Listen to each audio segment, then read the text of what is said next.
أعوذ بالله السميع العليم من الشيطان الرجيم من همزه ونفخه ونفسه بسم الله الرحمن الرحيم رب اشرح لي صدري ويسر لي أمري واحلل عقدة من لساني يفقه قولي رب زدنا علما اللهم فقهنا في الدين اللهم إني أسألك الفهم النبيين وحفظ المرسلين والمقربين اللهم صل على محمد وعلى آل محمد. السلام علیکم ورحمۃ اللہ وبرکاتہ. آج ہم آیت نمبر 114 اور اس کے آگے پڑھیں گے انشاءاللہ. 113 آیت ہم پچھلے لیکچر میں پڑھ چکے ہیں، لیکن ایک واقعہ ہے جو ہم اب پڑھیں گے. 113 اس آیت کے پس منظر میں ایک صحیح حدیث ہے جس میں یہ ہے کہ نجران سے نصارہ کا ایک ڈیلیگیشن نبی صلی اللہ علیہ وسلم سے ملنے مدینہ آیا. مدینہ میں کیونکہ یہود بھی رہتے تھے، تو جب انہیں پتا چلا کہ نجران سے آپ صلی اللہ علیہ وسلم سے ملنے نصارہ آئے ہیں تو وہ بھی وہاں پہنچ گئے. تو ہوا یہ کہ وہاں پہنچ کر رسول اللہ صلی اللہ علیہ وسلم کے سامنے یہ دونوں گروہ آپس میں جھگڑنے لگے.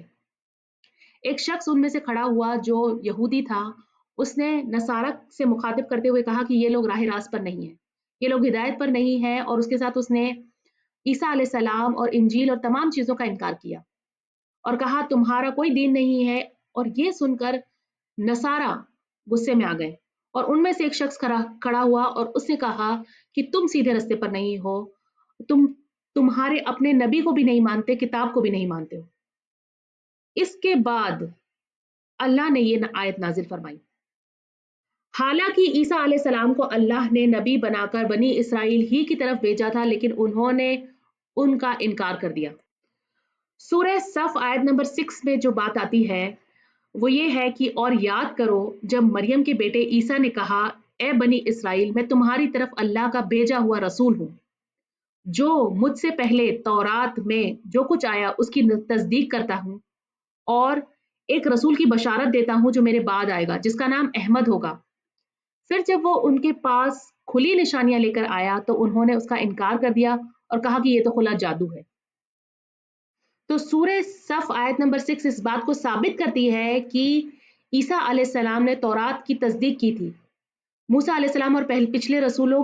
کو سچا کہا تھا، اور اس کے بعد یہ بھی کہا تھا کہ میرے بعد ایک اور رسول آئیں گے جن کا نام احمد ہوگا، یعنی محمد صلی اللہ علیہ وسلم. اور یہ ساری باتیں عیسیٰ علیہ السلام نے لوگوں کو بتائی تھی اور کھلی نشانیاں لے کر آئے تھے جس کا ان لوگوں نے انکار کر دیا اور کہا کہ یہ تو جادو ہے. تو اس آیت سے ہمیں یہ پتہ چلتا ہے کہ دونوں گروہ نے ایک دوسرے کا انکار کیا اور ایک دوسرے کے لیے کہا کہ یہ دین پر نہیں ہے، اور کتاب جن کو کتاب کا علم نہیں ہے انہوں نے بھی ایسی ہی بات کی. تو گویا کہ پڑھے لکھے اور ان پڑھ دونوں ایک جیسے ہو گئے. تو جو لوگ علم نہیں رکھتے ہیں جب انہیں سچائی کا پتہ چلتا ہے تو وہ ایمان لے آتے ہیں، لیکن جو پہلے سے کتاب کو پڑھتے ہیں اس کے بعد اگر غلطی پر ہوتے ہیں اور انہیں اگر بدلنے کی کوشش کی جائے تو ان کو بدلنا بہت مشکل ہوتا ہے. وہ سچائی کو ماننے سے منع کر دیتے ہیں، انہیں سچائی بتائی جائے تو وہ زیادہ اڑ جاتے ہیں، سچائی قبول نہیں کرتے. کتاب پڑھنے کے بعد جب کوئی گناہ کرتا ہے یا گناہ کرتا ہوا دکھائی دیتا ہے تو وہ زیادہ بلیم کیا جاتا ہے. لوگ کہتے ہیں دیکھو اس کو کیسے اعمال ہے اس کے، جبکہ بڑا علم والا بنتا ہے. اگر قرآن پڑھنے والے ایسے ہوتے ہیں تو ہم نہ پڑھنے والے زیادہ اچھے. ایسے کتاب پڑھنے والے زیادہ بڑے گنہگار ہیں کیونکہ وہ دوسرے لوگوں کو بھی دین سے دور کر دیتے ہیں. ہوتا ہے نا ایسے. اسی وجہ سے آج اسلام بدنام ہے. اس کو ماننے والے اوپر سے دکھنے میں بڑے اسٹرکٹ ہوتے ہیں کہ ہم سے بڑا کوئی دین کو ماننے والا نہیں ہے، لیکن ان کے اخلاق ان کے اعمال درست نہیں ہوتے. تو ایک بات یاد رکھیں کہ جب دو لوگ ایک دوسرے کو غلط پروف کرنے میں اور خود کو صحیح پروف کرنے میں لگے ہوں، خاص کر کے دین کے معاملوں میں، تو بہتر ہے کہ اس بات کو وہیں چھوڑ دیں، کیونکہ اللہ سبحانہ تعالیٰ نے آخر میں اس آیت کے فرمایا ہے کہ ایسے اختلافوں کا فیصلہ اللہ قیامت کے دن کر دے گا، کیونکہ ان باتوں کا نتیجہ دنیا میں نکلنے والا نہیں ہے. آیت نمبر 114. ومن اور کون اظلم زیادہ ظالم ہے ممن اس سے جو منع کرے مساجد اللہ اللہ کی مسجدوں سے